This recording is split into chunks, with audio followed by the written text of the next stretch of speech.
รื่องใหม่จะขอเล่าย้อนถึงประวัติ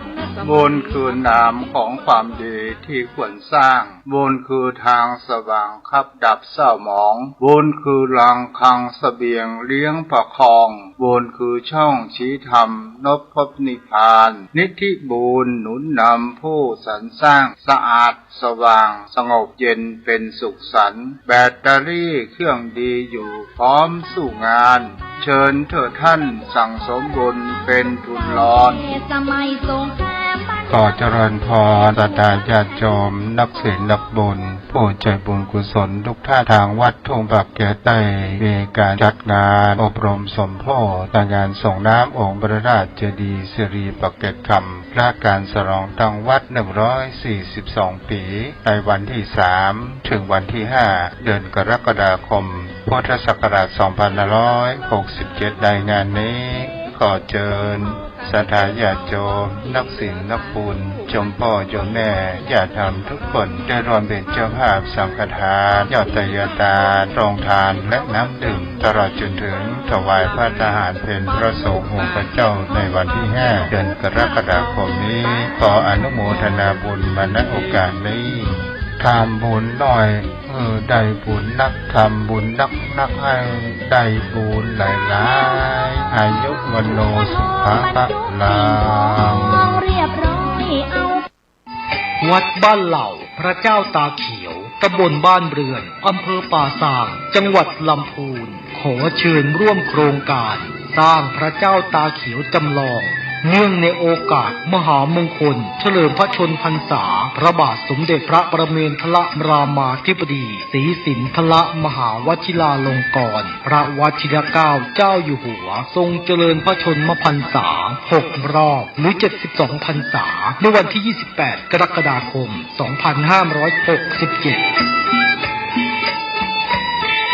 ในการนี้ทางวัดบ้านเหล่าพระเจ้าตาเขียวนำโดยผู้ช่วยศาสตราจารย์ด็อกเตอร์พระครูภาวนาโสภิตพระวิปัสสนาจารย์เจ้าอาวาสวัดบ้านเหล่าพระเจ้าตาเขียวมีดำริพร้อมกับคณะกรรมการและวัยยาวัจกรและญาติโยมที่มาอุปถัมภ์มีความประสงค์จะหล่อองค์จำลองพระเจ้าตาเขียวขึ้นเพื่อเฉลิมพระเกียรติในงานมหามงคลดังกล่าวนี้โดยองค์จำลองของพระเจ้าตาเขียวมีขนาดความกว้างของหน้าตัก9 ฟุต 6 นิ้วซึ่งกำหนดจะเททองหล่อในวันที่18 กรกฎาคม 2567เวลา 16:19 นาทีเรียนเชิญผู้ที่มีจิตศรัทธาร่วมทำบุญติดต่อสอบถามได้ที่เบอร์โทรศัพท์0969525159วัดบ้านเหล่าพระเจ้าตาเขียวตำบลบ้านเรือนอำเภอป่าซางจังหวัดลำพูนเนื่องในโอกาสพระราชพิธีมหามงคลเฉลิมพระชนมพรรษา6 รอบ28 กรกฎาคม 2567รัฐบาลขอเชิญชวนหน่วยงานภาครัฐภาคเอกชนและประชาชนร่วมแสดงความจงรักภักดีและสำนึกในพระมหากรุณาธิคุณด้วยการจัดตั้งโต๊ะหมู่ประดิษฐานพระบรมฉายาลักษณ์พระบาทสมเด็จพระเจ้าอยู่หัวพร้อมเครื่องราชสักการะประดับธงชาติไทยธงตราสัญลักษณ์และประดับผ้าระบายสีเหลืองร่วมกับผ้าระบายสีขาวตามอาคารสถานที่ของหน่วยงานและบ้านเรือนพร้อมทั้งจัดกิจกรรมจิตอาสาบำเพ็ญสาธารณประโยชน์เพื่อสืบสานพระราชปณิธานและบำเพ็ญสาธารณกุศลถวายเป็นพระราชกุศลตลอดปี 2567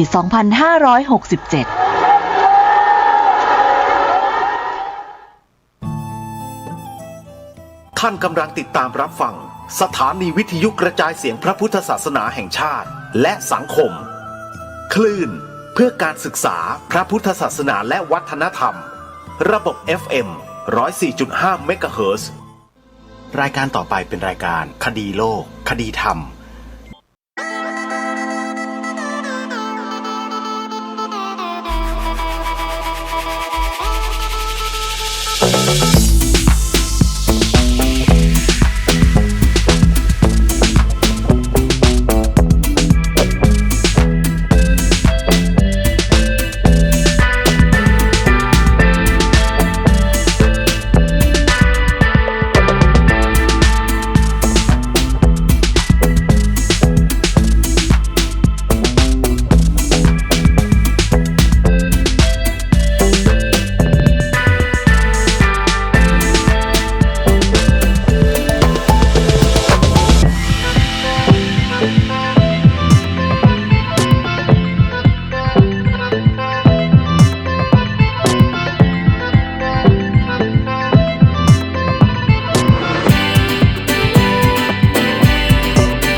สนาสำหรับชาติเรา ศาสนาในสมัยนี้เป็นของที่แยกจากชาติไม่ได้ เป็นความจำเป็นที่เราทั้งหลายผู้เป็นไทยจะต้องมั่นคงอยู่ในศาสนาพระพุทธซึ่งเป็นศาสนาสำหรับชาติเราพระพุทธศาสนาก็ดีหรือศาสนาใดก็ดีที่ตั้งมั่นอยู่ได้ก็ด้วยความมั่นคงของผู้เลื่อมใสตั้งใจที่จะรักษาและข้าพเจ้าพูดทั้งนี้ก็เพื่อชักชวนท่านทั้งหลายอย่างเป็นเพื่อนไทยและเพื่อนพุทธศาสนิกชนด้วยกันทั้งนั้นเพื่อความมั่นคงแห่งพระพุทธศาสนาข้าพเจ้ารู้สึกว่าได้ทำหน้าที่สมควรแก่อุปถัมภ์พระพุทธศาสนาเราจะตั้งใจรักษาศาสนาของเราด้วยชีวิตและถ้าท่านตั้งใจจะช่วยข้าพเจ้าในกิจอันใหญ่นี้แล้วก็จะเป็นที่พอใจข้าพเจ้าเป็นอันมากเพราะฉะนั้นเป็นหน้าที่ของเราทั้งหลายที่จะช่วยกันบำรุงรักษาพระพุทธศาสนาอย่าให้เสื่อมสูญไปการที่จะบำรุงพระพุทธศาสนาเราต้องรู้สึกก่อนว่าหลักของพระพุทธศาสนาคืออะไร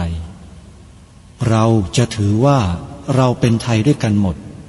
เราจะต้องรักษาความเป็นไทยของเราให้ยั่งยืนเราจะต้องรักษาพระพุทธศาสนาให้ถาวรวัฒนาการอย่างที่เป็นมาแล้วหลายชั่วโคตรของเราทั้งหลายพระบรมราโชวาทของพระบาทสมเด็จพระมงกุฎเกล้าเจ้าอยู่หัวรัชกาลที่ 6พระบรมราโชวาทก็ดีพระราชนิพนธ์ก็ดีหรือพระบรมราชโองการของพระมหากษัตริย์ถือเป็นบทบัญญัติแห่งกฎหมายทั้งหมดทั้งสิ้นการบัญญัติให้พระพุทธศาสนาเป็นศาสนาประจำชาติไทยไว้ในรัฐธรรมนูญจึงเป็นสิ่งที่ถูกต้องทั้งกฎหมายและทางโบราณราชประเพณีการบัญญัติให้พระพุทธศาสนาเป็นศาสนาประจำชาติไทยไว้ในรัฐธรรมนูญย่อมเป็นหลักค้ำประกันให้กับประชาชนคนไทยว่าตนได้ปฏิบัติตามกฎหมายอย่างแท้จริงการบัญญัติให้พระพุทธศาสนาเป็นศาสนาประจำชาติไทยไว้ในรัฐธรรมนูญมิได้เป็นการลิดรอนสิทธิเสรีภาพของผู้ใดแต่เป็นการยืนยันความจริงตามกฎหมายและประวัติศาสตร์ชาติไทยการบัญญัติให้พระพุทธศาสนาเป็นศาสนาประจำชาติไทยไว้ในรัฐธรรมนูญจะทำให้พระพุทธศาสนาได้รับการอุปถัมภ์และคุ้มครองจากรัฐดุจเดียวกันกับที่องค์พระมหากษัตริย์ทรงกระทำมาการบัญญัติให้พระพุทธศาสนาเป็นศาสนาประจำชาติไทยไว้ในรัฐธรรมนูญจะป้องกันพระพุทธศาสนาไม่ให้ถูกลัทธินิกายนอกศาสนากระทำการใดๆได้ด้วยอุบายต่างๆนานาการบัญญัติให้พระพุทธศาสนาเป็นศาสนาประจำชาติไทยไว้ในรัฐธรรมนูญจะทำให้สังคมไทยมีแต่ความสุขร่มเย็นเป็นธรรมทั้งต่อคนศาสนาอื่นและคนสัญชาติอื่นได้อย่างแท้จริงแต่ถ้าไม่บัญญัติให้พระพุทธศาสนาเป็นศาสนาประจำชาติไทยไว้ในรัฐธรรมนูญในอนาคตประเทศไทยจะต้องตกอยู่ในสถานะเดียวกันกับพื้นที่3 จังหวัดชายแดนภาคใต้อย่างแน่นอนพระบรมราโชวาทพระบาทสมเด็จพระเจ้าอยู่หัว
มด้วยรายการธรรมะดีๆจากสถานีวิทยุพระพุทธศาสนาแห่งชาติจำนวนมากถึง40 กว่าสถานีทั่วไทยได้โดยการดาวน์โหลดแอปพลิเคชันที่ชื่อว่าวิทยุพุทธศาสนาทั่วไทยไว้ในโทรศัพท์มือถือของท่านโทรศัพท์มือถือที่สามารถดาวน์โหลดแอปพลิเคชันนี้ได้เป็นโทรศัพท์มือถือระบบ Android ใครที่มีโทรศัพท์ Android สามารถดาวน์โหลดเพื่อฟังรายการดีๆจากสถานีวิทยุพระพุทธศาสนาคลื่นต่างๆได้มีมากถึง40 กว่าสถานีทั่วไทยสาระและประโยชน์จะเกิดขึ้นจากผู้ที่ติดตามรับฟังรายการต่างๆผ่านแอปพลิเคชันนี้ครูบาอาจารย์ที่ท่านจัดทำสถานีวิทยุไว้ทั่วประเทศมีความมุ่งหวังในงานด้านการเผยแผ่พระพุทธศาสนาเป็นหลักต้องการนำเอาอรรถาธิบายที่ครูบาอาจารย์ผู้ทรงคุณความรู้ต่างๆทั้งในอดีตและปัจจุบันเรียบเรียงร้อยเรียงกันมาออกอากาศให้พวกเราได้สดับรับฟังกันอย่างเข้าใจจึงขอฝากพวกเราพี่น้องชาวพุทธทุกท่านทุกฝ่ายว่าให้ช่วยกันเผยแพร่แอปพลิเคชันนี้ให้แก่พี่น้องชาวไทยของเราเถอะจะเป็นประโยชน์ต่อชาติบ้านเมืองของเราอย่างมากและเป็นประโยชน์โดยตรงโดยเฉพาะความมั่นคงแห่งความเป็นไทยของเราเกิดขึ้นจากการฟังสิ่งเหล่านี้ถ้าเราไม่ศึกษาไม่เรียนรู้ไม่ดูไม่ฟังสิ่งนี้ที่เรียกว่าอรรถาธิบายของครูบาอาจารย์ผู้ทรงความรู้เหล่านี้เราจะไม่สามารถยืนหยัดมั่นคงอยู่บนกระแสแห่งความเปลี่ยนแปลงของโลกที่กำลังมาอย่างรุนแรงได้เลยการฟังการศึกษาเรียนรู้ในสิ่งเหล่านี้นี่แหละจะทำให้จิตใจของคนเรานั้นมั่นคงไม่หวั่นไหวอะไรง่ายแล้วก็จะสามารถที่จะยืนหยัดต่อสู้เพื่อให้เกิดความปลอดภัยเกิดความดีงามให้กับสังคมของเราได้ตลอดไปเราต้องร่วมด้วยและช่วยกันทำเพียงแค่คน2 คนช่วยไม่ได้จะต้องกระจายบุญเหล่านี้ให้กับพี่น้องชาวพุทธในประเทศไทยของเราหรือแม้แต่ผู้ที่นับถือแนวทางอื่นๆใดก็แล้วแต่ได้สดับรับฟังเพื่อให้เกิดความรู้และความเข้าใจด้วยกันหลักที่องค์สมเด็จพระสัมมาสัมพุทธเจ้าตรัสสอนพวกเรานั้นเป็นหลักสากลของแท้ของจริงพระพุทธองค์ตรัสยืนยันไว้ว่าถึงแม้ว่าพระพุทธองค์จะไม่ได้อุบัติขึ้นมาในโลกนี้ก็ตามหลักอิทัปปัจจยตาหลักไตรสิกขาหลักของอริยสัจสี่หลักของไตรลักษณ์มันก็มีประจำโลกนี้อยู่แล้วแต่ที่ผ่านมาไม่มีใครนำมาเปิดเผยให้พวกเราได้ก็เพราะว่าสร้างบารมีมายังไม่สมบูรณ์ยังไม่ได้ครบถ้วนจึงไม่สามารถจะนำมาบอกมากล่าวให้แก่พวกเราได้ต้องรอให้พระสัมมาสัมพุทธเจ้าทรงอุบัติขึ้นมาก่อนแล้วก็ทรงจะแสดงความจริงในสิ่งเหล่านั้นผู้ที่บำเพ็ญบารมีมามากแล้วพอแล้วเนี่ยเมื่อฟังพระธรรมคำสอนของพระสัมมาสัมพุทธเจ้าเพียงแค่ประโยคสั้นๆเท่านั้นก็สามารถที่จะบรรลุถึงอมตะธรรมได้สำเร็จเป็นพระอริยบุคคลในขั้นต่างๆได้ตามแต่บารมีธรรมที่สั่งสมมายกตัวอย่างเช่นครั้งแรกที่พระสัมมาสัมพุทธเจ้าตรัสแสดงธรรมแก่พระปัญจวัคคีย์ทั้ง5 ณป่าอิสิปตนะมฤคทายวันจำได้ไหมท่านผู้ฟังที่เราศึกษาพุทธประวัติกันมาเนี่ยพระพุทธองค์ตรัสแสดงธรรมจักกัปปวัตนสูตรเป็นพระปฐมเทศนาครั้งแรกในประวัติศาสตร์ของโลกในยุคของพระพุทธองค์มีหลายยุคนะยุคของพระพุทธศาสนาในโลกใบนี้ผ่านมาแล้ว3 ยุคและยุคของพวกเราที่กำลังศึกษาเล่าเรียนและปฏิบัติกันอยู่เนี่ยเขาเรียกว่ายุคที่4ยังเหลืออีกยุคหนึ่งนะโลกใบนี้ยังมีพระพุทธองค์อุบัติขึ้นอีก1 พระองค์คือพระศรีอริยเมตไตรนะยังมีนะฮะยังมีอันนี้ไม่ใช่ความเชื่อนะแต่เป็นความจริงที่พระสัมมาสัมพุทธเจ้าตรัสไว้ยืนยันไว้แต่ยังไม่มานะใครที่อ้างว่าพระศรีอานเนี่ยของปลอมหมดปลอมทั้งนั้นเลยอย่าไปได้หลงเชื่อเชียวนะฮะเมื่อพระพุทธองค์ตรัสแสดงธรรมแก่ปัญจวัคคีย์ทั้ง5ครั้งแรกผู้บรรลุได้ดวงตาเห็นธรรมเป็นท่านแรกคือพระอัญญาโกณฑัญญะพระอัญญาโกณฑัญญะฟังธรรมจักกัปปวัตนสูตรรอบแรกจบบรรลุเป็นพระโสดาบันทันทีสักขีพยานแห่งการตรัสรู้ของพระสัมมาสัมพุทธเจ้าเกิดขึ้นณวันนั้นวันไหนวันอาสาฬหบูชาที่เรามากำหนดเป็นวันสำคัญของชาติแล้วให้ทำการบูชาในวันอาสาฬหะทั่วทั้งแผ่นดินนั่นแหละคือวันที่พระอัญญาโกณฑัญญะได้สดับปรับฟังพระธรรมจักรกัปปวัตนสูตรของพระสัมมาสัมพุทธเจ้าที่ป่าอิสิปตนมฤคทายวันแขวงกรุงพาราณสีแล้วได้บรรลุอมตะธรรมขั้นแรกสำเร็จเป็นพระโสดาบันส่วนปัญจวัคคีย์อีก4 ท่านที่เหลือนั้นยังไม่ได้บรรลุอะไรจนกระทั่งพระสัมมาสัมพุทธเจ้าตรัสแสดงธรรมอีกรอบหนึ่งจึงทำให้พระอัญญาโกณฑัญญะพระวัปปะพระพัทธิยะพระมหานามะและอัสสชิบรรลุเป็นอรหัตตผลกันหมดเลยบารมีของท่านเหล่านี้ได้สั่งสมมาแต่อดีตชาติจนสมบูรณ์แล้วพอพระสัมมาสัมพุทธเจ้าเมื่อทรงอุบัติขึ้นในโลกทรงแสดงธรรมครั้งแรกก็สามารถบรรลุเป็นพระอรหันต์กันได้ณเวลานั้น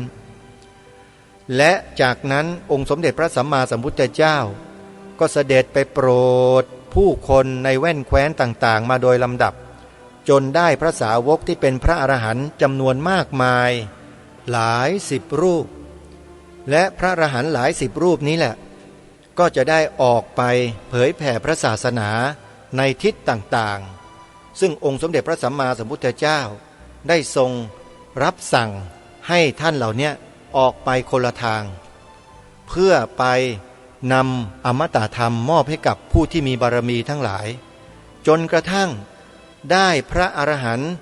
ขีณาสพกลับมาเป็นสาวกของพระสัมมาสัมพุทธเจ้าเป็นจำนวนเรือนพันเลยโยมและวันนั้นก็มาถึง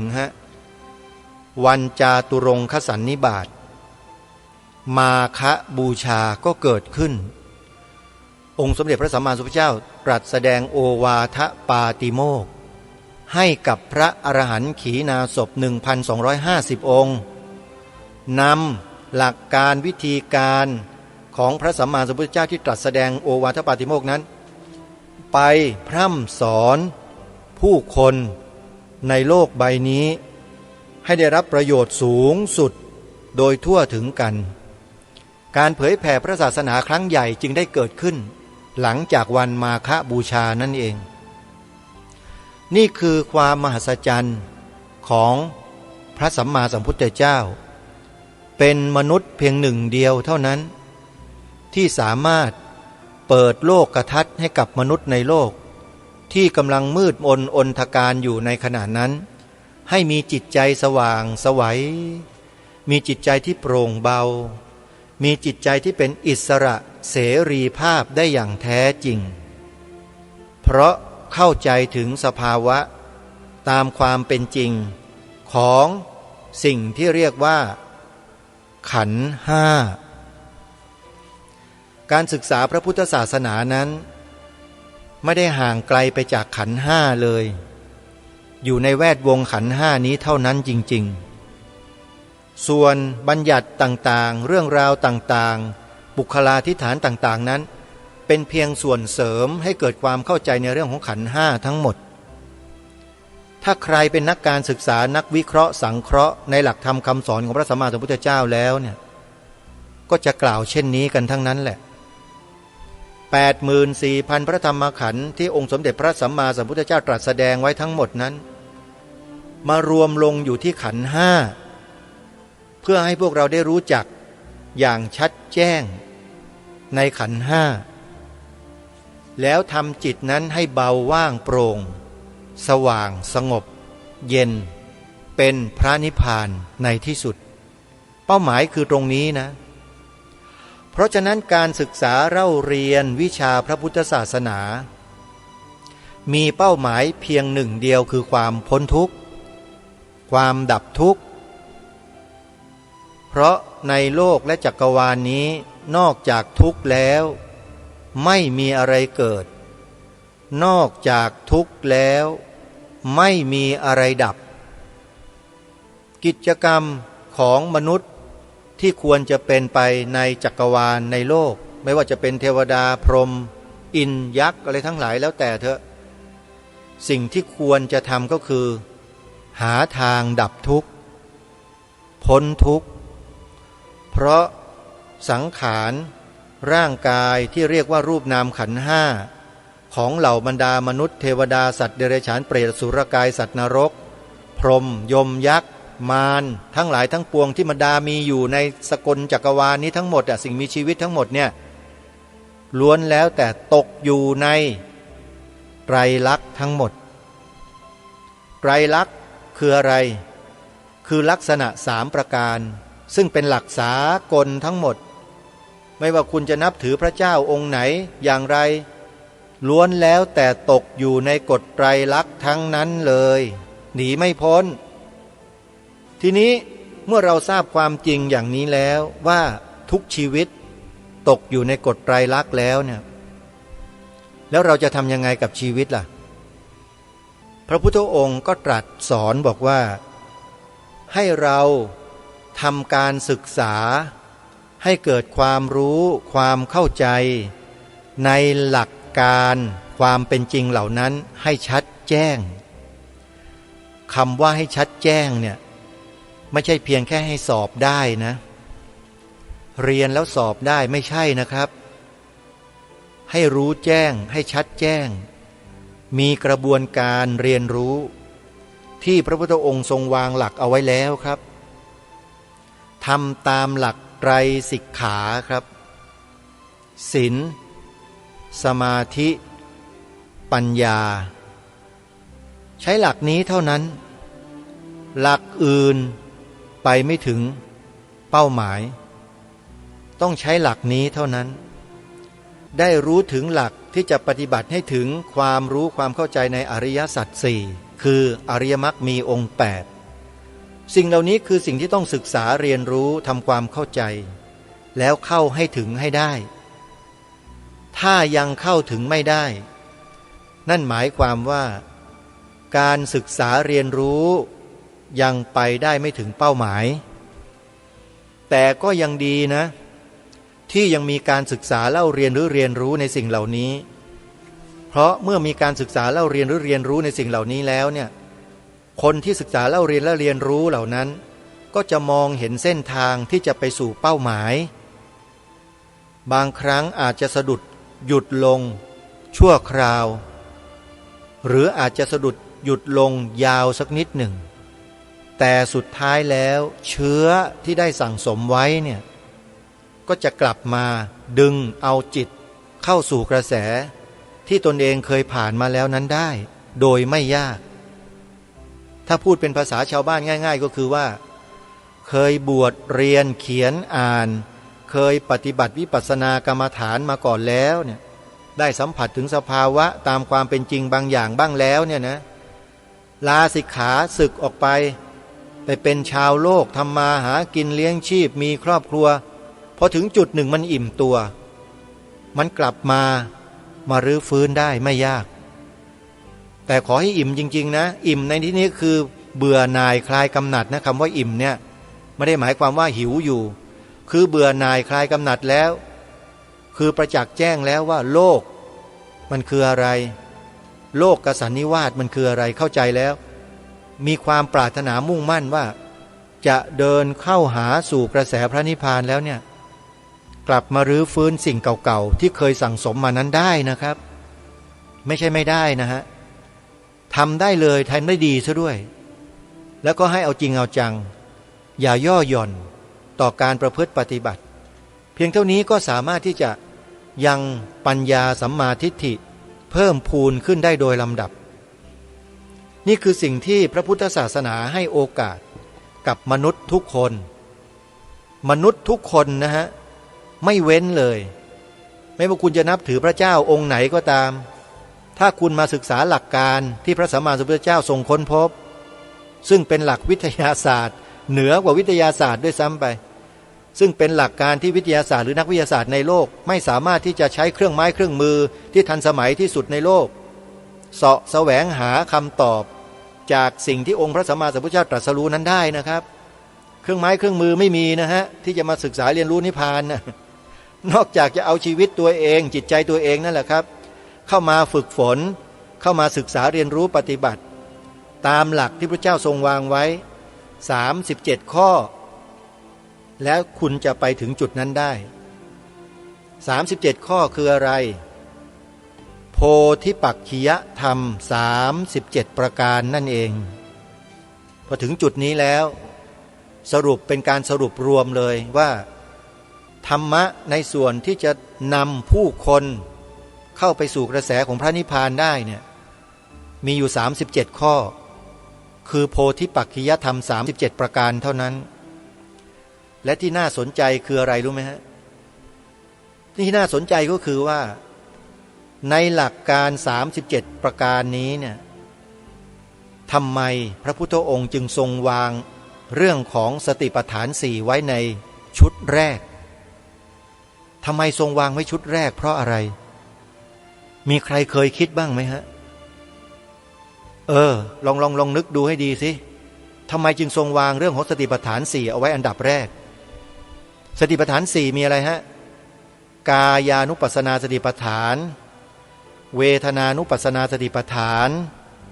จิตตานุปัสสนาสติปัฏฐานธรรมานุปัสสนาสติปัฏฐานเพื่อให้พวกเราได้ศึกษาเรียนรู้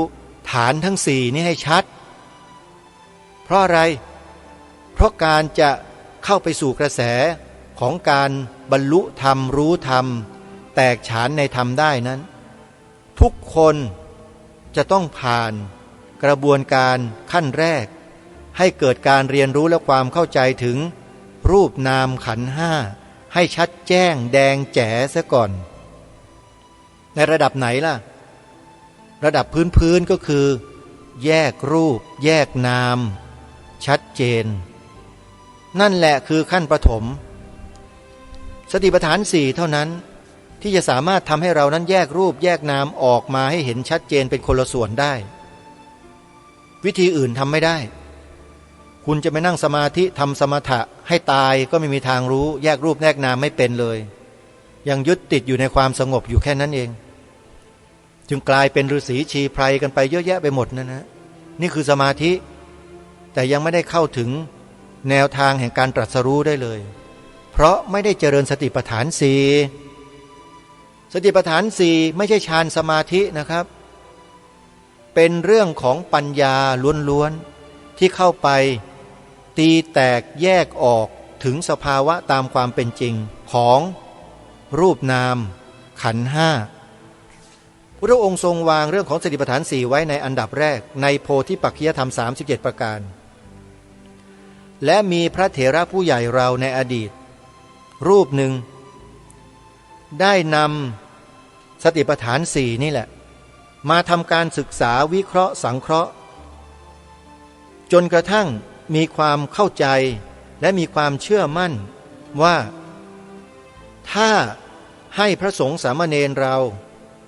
ได้ปฏิบัติตามแนวของสติปัฏฐานสี่อย่างจริงจังอย่างถูกต้องเชื่อว่าจะสามารถเดินเข้าไปสู่ในขั้นตอนต่อไปของโพธิปักขิยธรรม37ประการได้ไม่ยากเย็นเลยในโพธิปักขิยธรรม37ประการนั้นมีอะไรบ้าง 1. สติปัฏฐานสี่2. สัมมัปปทานสี่ 3. อิทธิบาทสี่ 4. อินทรีย์ห้า 5. พละห้า 6. โพชฌงค์เจ็ดอริยมรรคมีองค์8รวมเป็นทั้งหมด37ประการสติปัฏฐานสี่สัมมาปัฏฐานสี่อิทธิบาทสี่อินทรีย์ห้าพละห้าโพชฌงค์เจ็ดมรรคมีองค์8องค์ธรรมเหล่านี้นี่แหละเป็นองค์ธรรมเครื่องดำเนินไปสู่พระนิพพานคือการตรัสรู้ที่พระสัมมาสัมพุทธเจ้าทรงวางไว้ให้นอกเหนือจากนี้แล้วถ้าไม่ปฏิบัติไม่ศึกษาเรียนรู้ทำความเข้าใจไปโดยลำดับข้ามขั้นตอนไม่ได้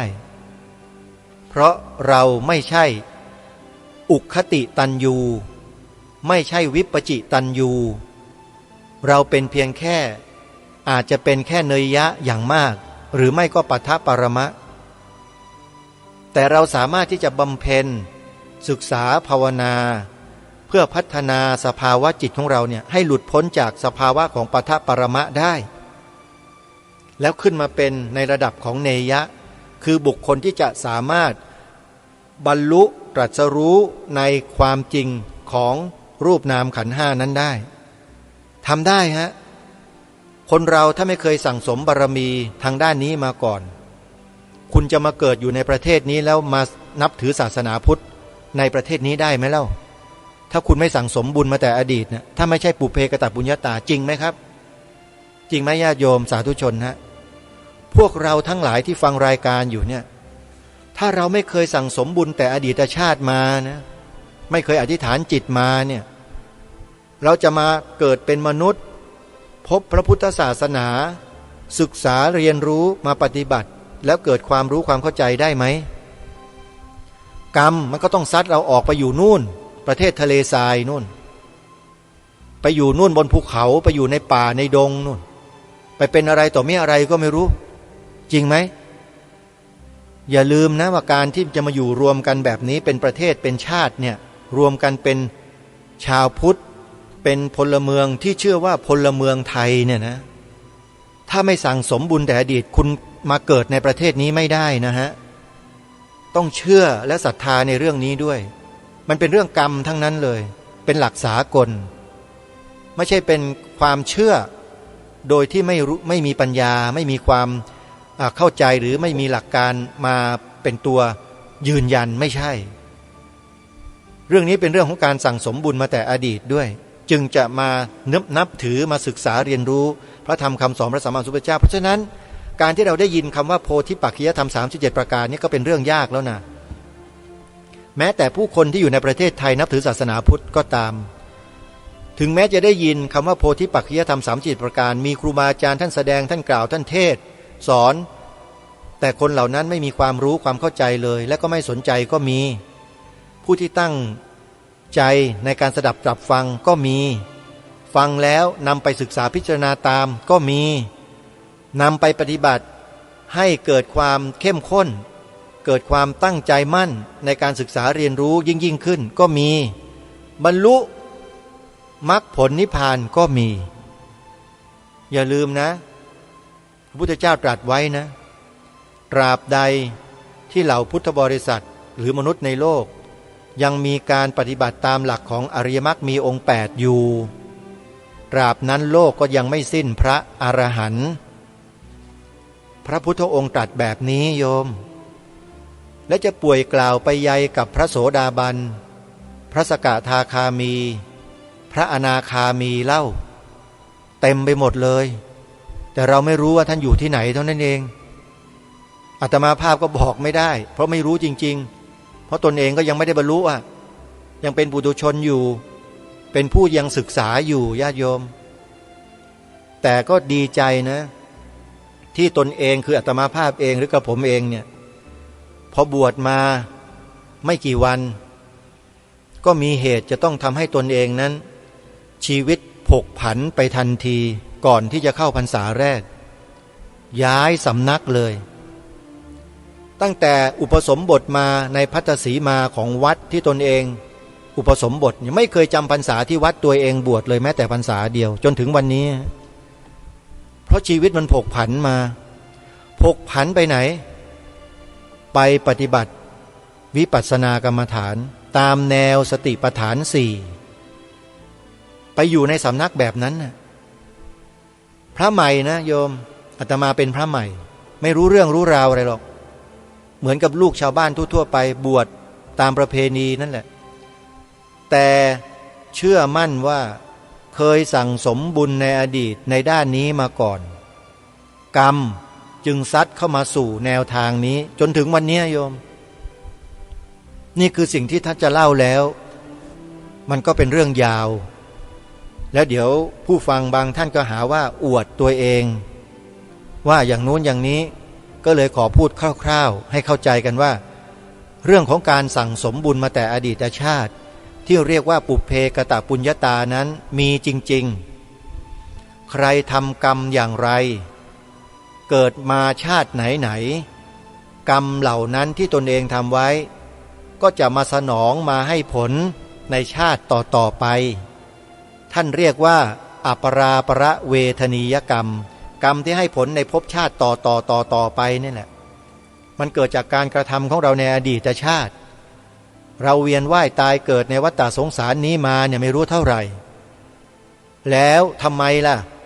มนุษย์ในโลกเนี้ยจึงถูกแยกให้ไปอยู่ในประเทศนู้นประเทศนั้นประเทศนี้จึงมีความแตกต่างกันนับถืออะไรต่างกันมีความทุกข์ยากมีความลำบากมีความสุขต่างกันเพราะอะไรนักวิทยาศาสตร์ตอบได้ไหมตอบได้เขาตอบว่าไงเป็นเพราะโครโมโซมเพราะ DNA เขาตอบได้อย่างเงี้ยแล้วโยมคิดว่าไงอ่ะมันมีผลอะไรไหมล่ะไอ้โครโมโซมยีนส์ DNA เนี่ยมันเกี่ยวข้องอะไรไหมถ้าถามพระสัมมาสัมพุทธเจ้าอาตมาภาพก็เชื่อมั่นว่าพระพุทธองค์จะตอบว่ามีส่วนเกี่ยวข้องอยู่แต่เกี่ยวข้องแค่นิดเดียวสิ่งเหล่านั้นมันเป็นรูปธรรมทั้งหมดมันไม่ได้มีผลอะไรต่อการเวียนว่ายตายเกิดแต่สิ่งที่มันมีผลต่อการเวียนว่ายตายเกิดไปเกิดในภพน้อยภพใหญ่เป็นนั่นเป็นนี่ขึ้นบนลงล่างอยู่อย่างเงี้ยเวียนว่ายตายเกิดเนี่ยนะผลมันเกิดจากเจตนาคือกรรมของสัตว์เหล่านั้นที่ตั้งเจตนาแล้วกระทำไว้ด้วยกายวาจาใจในภพต่างๆแล้วกรรมเหล่านั้นหรือการกระทำเหล่านั้นมันถูกสั่งสมอยู่ในสัญญาในสังขารในวิญญาณนะฮะเวทนาสัญญาสังขารวิญญาณ4ตัวนี้แหละที่อยู่ในขันธ์5เนี่ยมันถูกสั่งสมอยู่ในนี้และไอ้พลังแห่งเวทนาสัญญาสังขารวิญญาณ4ตัวเนี้ย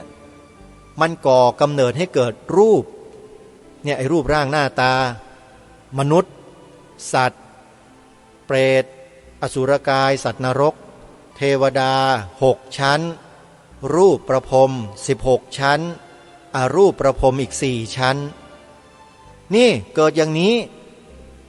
สิ่งที่ทำให้เกิดเป็นอะไรต่อมีอะไรมันมาจากตัวเจตนาคือกรรมคือการกระทำของสิ่งเหล่านั้นคือชีวิตเหล่านั้นเจตนาดี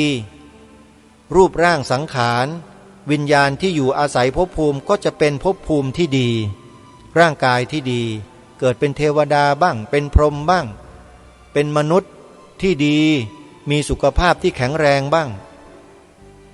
ถ้าเกิดเป็นเจตนาที่ไม่ดีเจตนาร้ายทำลายแต่ชีวิตคนอื่นเบียดเบียนแต่ผู้อื่นอยู่เป็นนิดชีวิตที่เกิดมาในภพต่อๆไปกรรมมันก็ซัดไปสู่ที่อื่นใช่ฮะนู่นไปเป็นอบายภูมิก็มีเยอะแยะเลยเต็มไปหมดเลยโยมว่าสัตว์ในโลกเนี้ยสัตว์บกหรือสัตว์น้ำเยอะที่สุดโยมลองพิจารณากันดูเอาเองนะถ้าเทียบกันแล้วเนี่ย1ชีวิตของสัตว์กับ1ชีวิตของมนุษย์ในโลก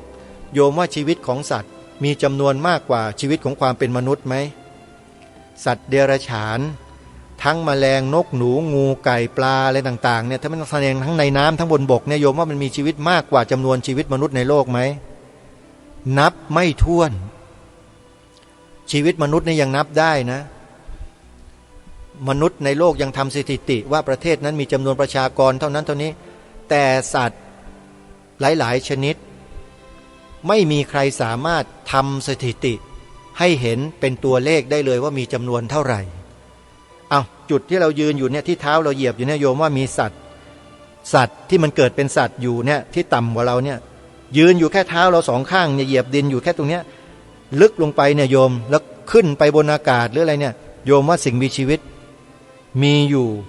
มากกว่าชีวิตของเราเท่าไหร่นับไม่ถ้วนใช่ไหมฮะเห็นหรือยัง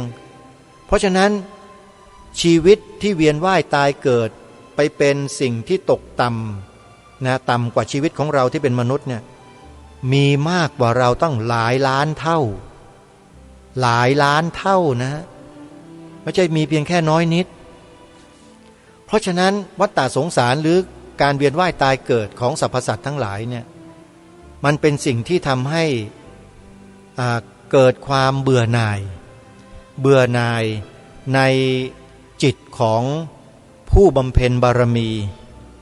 เพราะท่านทำความรู้ความเข้าใจเหล่านั้นสั่งสมบารมีมาเหล่านั้นจนกระทั่งเกิดความเบื่อหน่ายคลายกำหนัดแล้วก็มุ่งแต่จะออกบวชหรือเนกขัมมะเพื่อจะบรรลุถึงความหลุดพ้นที่เรียกว่ากระแสแห่งพระนิพพานด้วยกันทั้งนั้นไม่มีใครหรอกฮะนักบำเพ็ญบารมีทั้งหลายเนี่ยที่จะกระทำตนเพื่อให้ตนเองเข้าไปสู่กระแสแห่งการเวียนว่ายตายเกิดผมเชื่อว่าผู้บำเพ็ญบารมีมาแล้วก็ไม่คิดแบบนั้นแน่แต่ถ้าคนที่ไม่ได้บำเพ็ญบารมีมาเนี่ยนะครับถึงแม้จะมาอยู่ในพระศาสนาแล้วก็ตามนะฮะแต่ยังไปแสวงหาเหตุแห่งการเวียนว่ายตายเกิดกันอยู่นั่นแหละอย่าให้พูดเลยว่าคืออะไรเราเมื่ออุปสมบทมาเป็นพระภิกษุสงฆ์แล้วเนี่ยถ้าเราไม่ศึกษาเรียนรู้ทำความเข้าใจให้ถ่องแท้ให้ชัดแจ้งให้ถูกต้องแล้วเรามาดำเนินชีวิตในความเป็นสมณะความเป็นพระเนี่ยนะมันจะพาเราออกนอกลู่นอกทางกันไปอย่างทุกวันเนี้ยทะเลาะเบาะแว้งแก่งแย่งชิงดีชิงเด่นอะไรต่อไม่อะไรอิจฉาริษยากันอยู่เนี่ยมันเกิดจากอะไรล่ะเกิดจากจิตของเราประเภทไหนมันเป็นจิตแบบใดเคยวิเคราะห์สังเคราะห์ดูจิตของตัวเราเองกันบ้างหรือเปล่านี่ไม่ได้ว่านะครับถามถึงให้ทุกท่านได้พิจารณาและคิดถึงจิตตัวเองผมไม่สามารถจะว่าใครได้ครับไม่ได้อยู่ในฐานะนั้นแต่สามารถที่จะชี้ช่องทางให้แก่พวกเราได้มองเห็นตัวเองในบางขณะบางเวลาที่มันเป็นอย่างนั้นอย่างนี้มีปัญหาอย่างนั้นอย่างนี้เนี่ยจิตของเราเนี่ยมันเป็นยังไงมันมีเจตนาที่มันแฝงไปด้วยอะไรคนอื่นเขามองเราไม่ออกมองไม่ได้ออกทั้งหมดแต่เราเนี่ยจะรู้ใจรวยของเราเองอย่างชัดเจนเลยว่าเจตนาเป็นยังไงทำงานทำหน้าที่ที่ได้รับมอบหมายก็ดีที่รับการแต่งตั้งก็ดีเราเมื่อปฏิบัติแล้วทำแล้วจิตของเราในขณะที่เราทำนั้นน่ะจิตเรามุ่งมั่นเจตนาเป็นไปอย่างไรไม่มีใครรู้นะครับเท่าตัวเราเองนะนี่แหละคือการฝึกฝนจิตตัวเองในขณะที่ปฏิบัติหน้าที่หรือปฏิบัติการพระพุทธเจ้าสอนเรื่องนี้ไว้ชัดเลยนะเรื่องของผัสสะ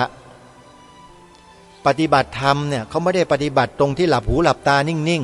ๆปฏิบัติตรงที่มันผัสสะนี่แหละตากระทบรูปจมูกได้กลิ่นลิ้นสัมผัสรสกายสัมผัสถูกต้องเย็นร้อนอ่อนแข็งใจสัมผัสอาการนึกคิดเราไม่อยากจะคิดเลยเรื่องแบบนี้มันก็มาให้เราคิดเรื่อยเนี่ยในโลกทุกวันนี้มีปัญหาเพราะความคิดนี่เยอะมากนั่งอยู่เฉยๆก็มีความทุกข์ ไม่มีใครมาทำอะไรให้ก็มาทำตัวเองให้มันทุกข์มันเกิดจากอะไรความคิดนั้นไม่ได้ผิดนะมันเป็นสภาวะของมันธรรมชาติแต่ไอเจตนาน่ะเจตนาในใจเรานี่แหละไปดึงมันเข้ามาแล้วมายึดมั่นถือมั่นว่าตัวตนถูกกระทำอย่างนั้นตัวตนอย่างนั้นอย่างนี้อัตตาเต็มเลยมาทิ่มแทงตัวเองอยู่นะทุกวันนี้เยอะมากเลยนะในโลกนี้เป็นแทบทั้งโลกเลยเท่าที่สังเกตอาการฟังกิริยาอาการและคำพูดของคนในสังคมปัจจุบันเนี่ยมันเป็นอย่างนั้นนะบางทีไม่ใช่เรื่องของตัวเองไปหยิบเรื่องคนอื่นมานั่งทิ่มนั่งแทงตัวเองอยู่ความคิดเนี่ยมันอันตรายมากนะท่านผู้ฟังนะโบราณเขาจึงบอกไว้ว่าอยู่คนเดียวให้ระวังความคิดอยู่ในหมู่มิตรให้ระวังวาจาท่านถึงบอกไว้ไอ้อยู่ในหมู่มิตรให้ระวังวาจาเนี่ยกระผมและอาตมาภาพคิดว่าไม่ค่อยเท่าไหร่หรอกแต่อยู่คนเดียวเนี่ยแล้วความคิดมันมาทำลายชีวิตเนี่ยโอ้ยอันตรายที่สุดมันจึงเกิดโรงพยาบาลโรคจิตขึ้นเต็มไปหมดจึงเกิดหมอจิตแพทย์เต็มไปหมดเลยเพราะมนุษย์มีภาวะของการซึมเศร้าเห็นไหมฮะอยู่ๆก็เป็นกันขึ้นมาเพราะอะไรไม่รู้จักความคิดไม่เท่าทันความคิดทำไมไม่รู้เท่าทันเพราะไม่ศึกษาเรียนรู้หลักความเป็นจริงให้เข้าใจเรียนรู้ยังไงล่ะท่านสติปัฏฐานสี่ทำการศึกษาเรียนรู้และนำไปปฏิบัติเจริญสติปัฏฐานสี่ให้เข้าใจฐานของชีวิตให้ชัดเจนว่าชีวิตของคนเรามันมีฐานสี่อันเนี้ยมันดำเนินอยู่ตลอดเวลาองค์สมเด็จพระสัมมาสัมพุทธเจ้าตรัสสอนว่าให้นำสติเข้าไปกำหนดรู้ดูอาการเป็นไปของมันใช้สติกำหนดรู้ดูอาการความเป็นไปของมันใช้สัมปชัญญะเข้าไปพิจารณาถึงความเปลี่ยนแปลงความเป็นไปของมันให้เห็นซ้ำๆอยู่อย่างเนี้ยโดยไม่ไปเกลือกกลั้วไปยั่วไปยุ่งกับมันจะคิดมันจะมีอาการอย่างไรมันจะยังไงก็แล้วแต่มันมีเวทนากล้าแค่ไหนใช้สติกำหนดรู้ดูอาการแยกมันให้ออกรูปก็อันนึงนามมันก็อันนึงถ้าแยกออกเมื่อไหร่แล้วค่อยมาคุยกันท่านผู้ฟังวันนี้เวลาของรายการหมดวันนี้ก็เลยพูดสัพเพเหระนะโยมนะท่านผู้ฟังฮะไม่ค่อยได้สาระเท่าไหร่ต้องขออภัยด้วยนะก็เลยอยากจะฝากกับทุกท่านว่าพระพุทธศาสนาของเราเนี่ยเป็นศาสนาที่สมบูรณ์แบบที่สุดในโลกเพราะมีองค์ประกอบครบทั้ง5ประการตามที่ได้กล่าวมาแล้วตอนต้นมีองค์พระศาสดาที่ชัดเจนมีศาสนธรรมที่ชัดเจนศาสนบุคคลที่ชัดเจนศาสนวัตถุที่ชัดเจนศาสนพิธีที่ชัดเจนหมดทั้ง5ประการชัดเจนหมดเพราะฉะนั้นศาสนาพุทธจึงถือว่าเป็นศาสนาที่สมบูรณ์ที่สุดในโลกผู้นำศาสนาที่มีการประชุมกันที่ต่างประเทศเมื่อไม่กี่ปีมาเนี้ยเขาถามมติกันในที่ประชุมว่าจะยกให้ศาสนาใดในโลกเป็นศาสนาที่ดีที่สุดในโลกดีกันล่ะพวกเราเขาก็ยกมือให้ศาสนาพุทธกันทั้งโลกเลยว่าเป็นศาสนาที่ดีที่สุดในโลกให้เหตุให้ผลให้อะไรต่างๆนำเอาหลักฐานพยานที่มันเกิดเหตุการณ์ทั่วโลกในนามของศาสนาเนี่ยที่ทำกันอยู่เนี่ยมาประมวลกันหมดศึกษากันหมดแล้วสรุปก็คือศาสนาพุทธเป็นศาสนาที่ดีที่สุดในโลกและด้วยเหตุนี้จึงทำให้รายการคดีโลกคดีธรรมพูดจาเพื่อส่งเสริมทำนุบำรุงเพื่อสร้างจิตสำนึก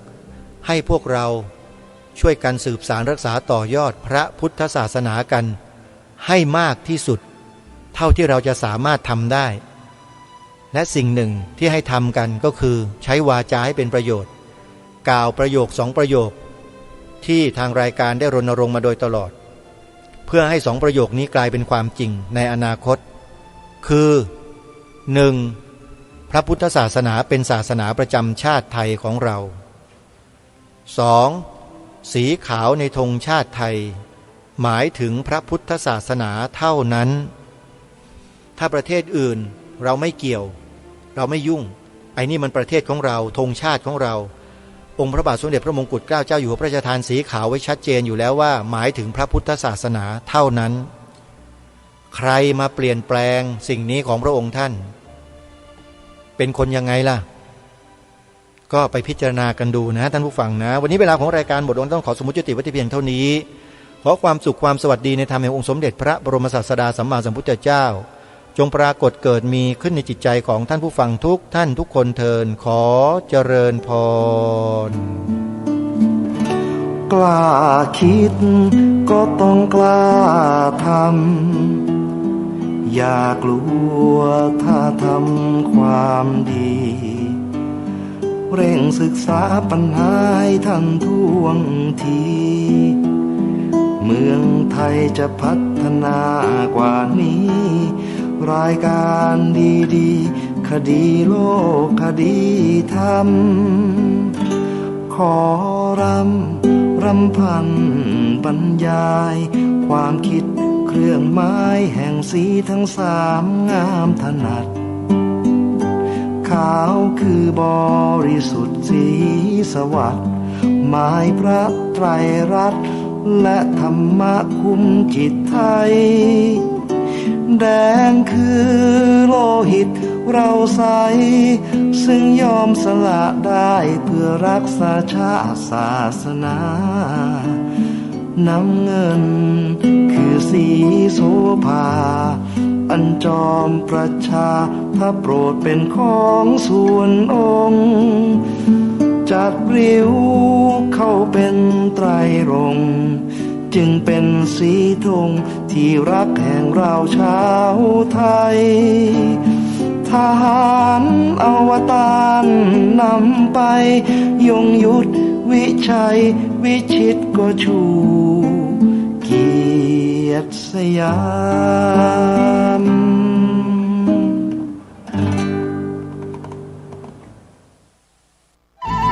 ที่จบไปแล้วนั้นเป็นรายการคดีโลกคดีธรรมดำเนินรายการโดยพระครูปลัดณรงค์ฤทธิ์วัดบ้านเหล่าพระเจ้าตาเขียวตำบลบ้านเรือนอำเภอป่าซางจังหวัดลำพูนขอเชิญร่วมโครงการสร้างพระเจ้าตาเขียวจำลองเนื่องในโอกาสมหามงคลเฉลิมพระชนพรรษาพระบาทสมเด็จพระประเมนทรรามาธิบดีศรีสินธรมหาวชิราลงกรณ์พระวชิรเกล้าเจ้าอยู่หัวทรงเจริญพระชนมพรรษา6 รอบหรือ72 พรรษาในวันที่ 28 กรกฎาคม 2567